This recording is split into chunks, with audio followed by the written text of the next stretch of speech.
Informativo, STF, Código de Processo Civil, 2020. Penhora. É inconstitucional a interpretação que permite o bloqueio, a penhora ou sequestro de verbas estaduais ou fundamento de que os valores em questão constituem crédito devido por estados a empresas que sejam réis em ações trabalhistas. Verbas estaduais não podem ser objeto de bloqueio, penhora ou sequestro para pagamento de valores devidos às ações trabalhistas, ainda que as empresas reclamadas tenham créditos a receber da administração pública estadual em virtude do disposto no 167, 6 e 10 da Constituição e do princípio da separação dos poderes.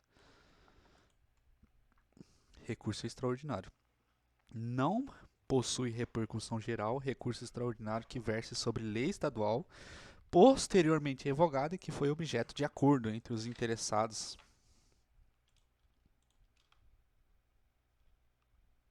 Não possui repercussão geral a discussão acerca da constitucionalidade da progressão funcional prevista na Lei 6.610 do Estado do Maranhão.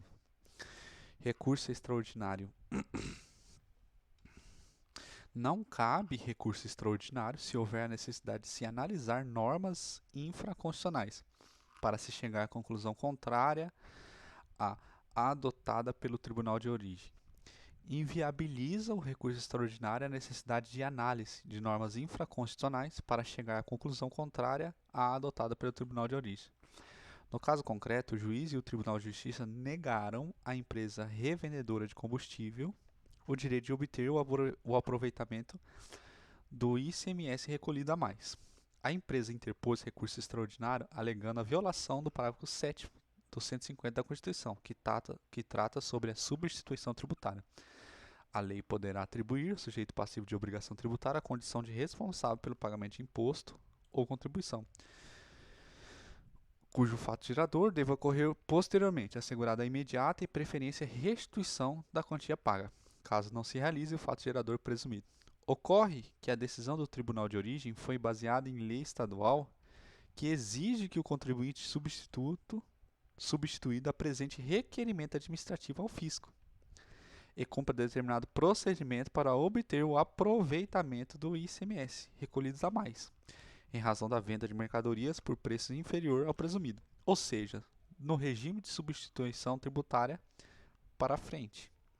Desse modo, o STF entendeu que não cabia recurso extraordinário porque a decisão do Tribunal de Origem baseava em inobservância de norma infralegal. Logo, não incide a súmula 280. Por ofensa de direito local, não cabe recurso extraordinário. Ação rescisória. A ação rescisória não é sucedânea de embargo de declaração. Logo, se a decisão transitada em julgado incidiu um suposto erro de fato, por ter deixado de apreciar pedido de renúncia, não cabe a ação rescisória, porque a parte deveria ter oposto embargos diante da omissão. A ação rescisória não é sucedânea, não é substituta de embargos de declaração. Assim, não deve ser julgada procedente a ação rescisória na qual a parte alega que a decisão transitada em julgado decidiu o suposto erro de fato e que não apreciou petição de renúncia constantes nos autos. Se a decisão incidiu em erro de fato, porque não apreciou a renúncia, significa que houve omissão e isso deveria ter sido questionado pela parte por meio de embargo de declaração. Se foi verificada a ocorrência de omissão, não é possível que a parte deixe de embargar para, após o trânsito do julgado, pleitear a desconstituição do julgado por meio de ação rescisória. Admitir o contrário poderia constituir precedente no sentido de que toda omissão poderia ser caracterizada por erro de fato. Vale ressaltar ainda que não havia nos autos procuração com poderes específicos para a desistência do recurso ou a renúncia ao direito que se funda a ação. Precatório. A lei que reduz o teto provisoriamente estabelecido pelo artigo 87 do ADCT não pode retroagir para incidir sobre execuções de recurso. O parágrafo 3º do artigo 100 prevê uma exceção ao regime precatório. Este parágrafo estabelece que se a condenação imposta à fazenda for de pequeno valor, o pagamento será realizado sem a necessidade de expedição de precatório. Esse quanto poderá ser estabelecido por cada ente federado, por meio de leis específicas, conforme prevê o parágrafo 4º do artigo 100. E se o ente federado não editar a lei prevendo o quanto desse valor, nesse caso, segundo o artigo 87 da Constituição, para os entes que não editarem suas leis, serão adotados como pequeno valor os seguintes montantes: 40 salários mínimos para estados e 30 salários mínimos para municípios. Os entes federados podem editar leis reduzindo a quantia considerada como de pequeno valor. Para fins de RPV, prevista no artigo 87, vale ressaltar, no entanto, que a lei reduz o teto do artigo 87 da DCT. Não pode retroagir para incidir sobre as execuções em curso. Lei disciplinadora da submissão de crédito ao sistema de execução via precatório possui natureza material e processual, sendo inaplicável à situação jurídica constituída em data a que anteceda. Precatórios durante o período previsto no parágrafo 5º do artigo 100 da Constituição, não incide juros de mora sobre precatórios que neles sejam pagos. Durante o prazo previsto no parágrafo 5º do artigo 100 da Constituição, não incide juros de mora sobre precatórios que neles sejam pagos. Não incide juros de mora no período compreendido entre a data da expedição do precatório e o seu efetivo pagamento, desde que seja no prazo estipulado constitucionalmente, realizado no prazo estipulado constitucionalmente. Trata-se de entendimento da súmula vinculante 17 durante o período previsto no parágrafo 1º. Atual parágrafo 5º não incide juros de mora sobre precatórios que neles sejam pagos. Em 2009, o STF editou essa súmula 17, afirmando que durante o período previsto no parágrafo 1º do artigo 100 da Constituição, não incide juros de mora sobre o precatório que neles sejam pagos. Pouco tempo depois, em 2009, foi promulgada a emenda 62 que promoveu ampla reformulação do artigo 100. Não obstante, a norma a qual se refere a súmula 17 tenha sido deslocada do parágrafo 1º para o parágrafo 5º, tal modificação não altera o sentido do enunciado sumular, que, aliás, não foi afetado por qualquer disposição da emenda 62. O período previsto no artigo 100, parágrafo 5º da Constituição, precatórios apresentados até 1º de julho, devendo ser pagos até o final do exercício seguinte, costuma ser chamado de período de graça constitucional. Nesse interregno, não cabe imposição de juros de mora, pois o ente público não está inadimplente.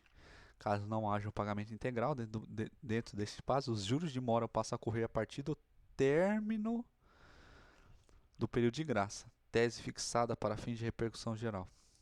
O enunciado da súmula vinculante 17 não foi afetado pela superveniência de emenda 62 de 2009, de modo que não incide juros de mora no período que trata o parágrafo 5º do artigo 100 da Constituição. Havendo inadimplemento pelo ente público devedor, a afluência dos juros inicia após o período de graça. Precatórios. É cabível a expedição de precatórios referentes à parcela incontroversa em sede de execução juizada em face da Fazenda Pública.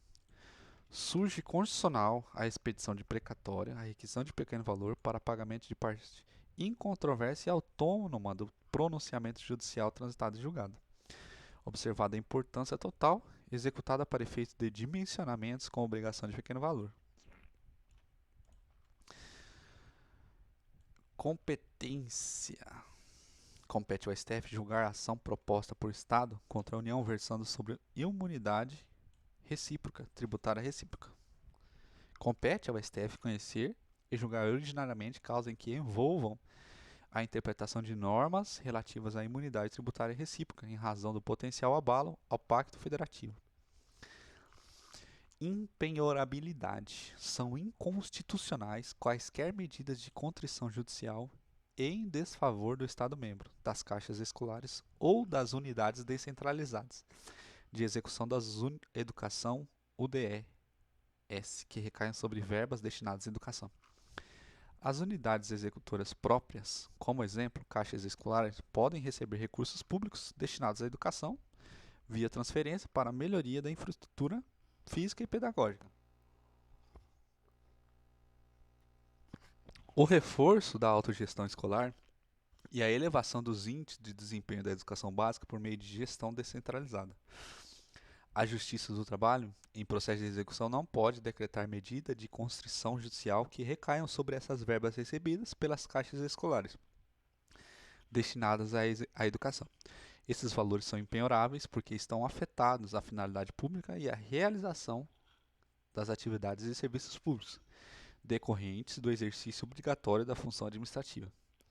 Vale ressaltar, no entanto, que não se aplica um regime de precatório para as caixas escolares ou unidades descentralizadas de educação. Isso porque tais entes possuem natureza jurídica de direito privado, não integram a administração pública e não compõem o orçamento público. As caixas escolares recebem doações particulares e assumem outras obrigações não necessariamente vinculadas com a educação pública. Em relação a essas obrigações, calcadas em patrimônio decorrente de doações privadas, não é razoável que devam ser pagas por precatório.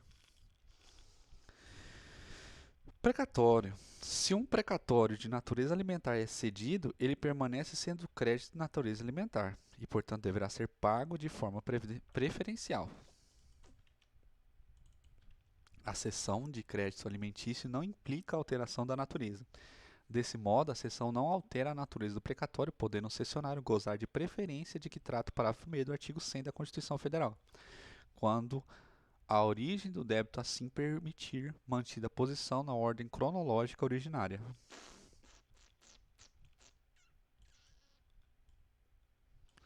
Competência. Justiça comum deve julgar a ação de servidor contratado depois da Constituição, sem concurso público contra o município, do qual ele cobra verbas trabalhistas decorrentes dessa contratação. Compete à Justiça comum julgar conflitos entre município e servidor contratado, depois da Constituição. Compete à Justiça comum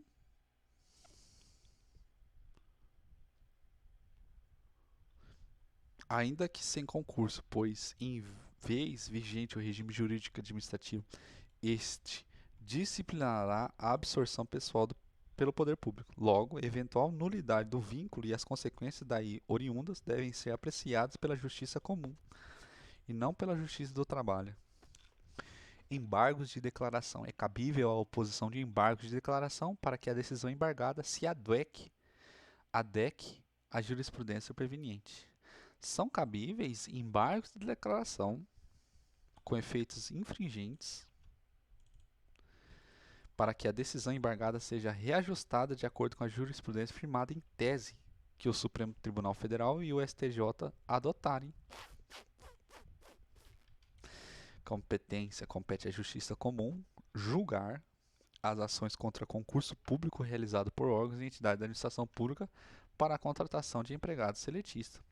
Compete à Justiça comum processar e julgar controvérsia relacionada à fase pré-contratual de seleção e de admissão pessoal e eventual nulidade do certame em face da administração pública direta e indireta, nas hipóteses em que dotado o regime seletista de contratação de pessoal.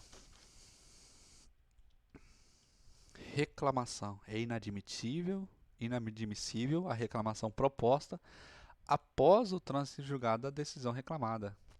O STF determinou devolução do recurso extraordinário para o Tribunal de Origem a fim de que ficasse guardado o julgamento do tema afetado como recurso extraordinário repetitivo. Após o julgamento pelo STF, o presidente do Tribunal de Origem julgou prejudicado o referido recurso extraordinário. Quanto a essa decisão do presidente do Tribunal de Origem, a parte prejudicada interpôs recurso inadequado, que não foi admitido. Houve trânsito em julgado. Diante disso, a parte prejudicada ingressou com reclamação, afirmando que a decisão do presidente do Tribunal de Origem descumpriu a previsão do STF, que determinou o retorno dos autos ao tribunal, para aguardar o julgamento do tema afetado. Deve ser negado o seguimento a esta reclamação, isso porque é inadmissível a reclamação proposta após o trânsito em julgado da decisão reclamada. A súmula 734 do STF não cabe reclamação quando já houver trânsito em julgado o ato judicial que se alega, tenha-se tenha desrespeitado decisão do STF. Além disso, o ato do STF que determina a devolução do recurso extraordinário, para que aguarde o julgamento do tema afetado não tenha cunho decisório. Recurso extraordinário. Não cabe recurso extraordinário para discutir a possibilidade ou não de retenção de honorários advocatícios contratuais sob créditos relativos à diferença do Fundef. A discussão envolvendo a possibilidade ou não de retenção de honorários advocatícios contratuais sob créditos relativos às diferenças do Fundef possui natureza infraconstitucional, de forma que não cabe recurso extraordinário para apreciá-la, considerando que não há matéria constitucional a ser analisada. Sustentação oral. Se um processo que estava no plenário virtual é destacado para o julgamento presencial, o julgamento será reiniciado, de forma que será possível a realização de sustentação oral, mesmo que o relator já tivesse votado no ambiente virtual. O ministro Alexandre de Moraes era relator em um ADI. Ele incluiu esse processo para ser julgado pelo plenário virtual. O relator apresentou seu voto e os ministros começaram a votar. Ocorre que o ministro Marcos Aurélio formulou o pedido de destaque, requerendo que a referida ADI fosse julgada presencialmente pelo plenário físico. Diante disso, o ministro Alexandre retirou o processo de pauta de julgamentos eletrônicos e encaminhou ao plenário físico para o julgamento presencial, tendo havido nova publicação de pauta. O advogado da parte, quando viu a publicação da pauta, pediu para fazer sustentação oral no plenário físico. O ministro Alexandre negou o pedido sob o argumento que já havia apresentado seu voto no plenário virtual e a sustentação oral ocorre sempre antes do relator votar. Depois que o relator vota, não cabe mais sustentação oral. A maioria dos ministros, contudo, concordou com o pedido de sustentação oral da parte. Quando há deslocamento do plenário virtual para o plenário físico, o julgamento se reinicia, havendo, portanto, o direito de ser formulado pedido de sustentação oral. Além disso, os advogados somente têm acesso ao que foi deliberado na sessão virtual, depois de prolatados todos os votos. Logo, o advogado da parte não teve acesso ao voto do relator, que foi liberado do plenário virtual. Competência. Justiça comum deve julgar causa do servidor seletista que passou a ser regido pelo regime estatutário após a Constituição. Compete à Justiça comum processar e julgar causa do servidor público municipal admitido mediante aprovação em concurso público sob regime da CLT e que posteriormente passou a ser regido pelo Estatuto dos Servidores Públicos Municipais estatutários. Caso concreto, o servidor ingressou no Serviço Público do município em 1997, no cargo de auxiliar de serviços gerais sob regime seletista, e em julho de 2010 passou a ser regido pelo regime estatutário. Em 2013, ele ajuizou a ação na Justiça do Trabalho para pleitear o recolhimento de parcelas da FGTS, no período em que esteve regido pelas regras da SLT. Como o vínculo do servidor com a administração pública é atualmente estatutária, a competência para julgar causa é da Justiça comum, ainda que as verbas requeridas sejam de natureza trabalhista e relativas ao período anterior à alteração do regime de trabalho. Repercussão geral. O STF reconheceu repercussão geral na discussão sobre inclusão dos expurgos inflacionários na correção monetária dos depósitos judiciais e determinou a suspensão nacional de todos os processos que envolvam o tema. A repercussão geral da questão constitucional referente à inclusão dos expurgos inflacionários na correção monetária dos depósitos judiciais. Reconhecida a repercussão geral, o STF determinou a suspensão nacional de todos os processos que envolvam discussão sobre os expurgos inflacionários dos planos econômicos dos depósitos judiciais. Tal decisão foi proferida com base no 1035, parágrafo 5º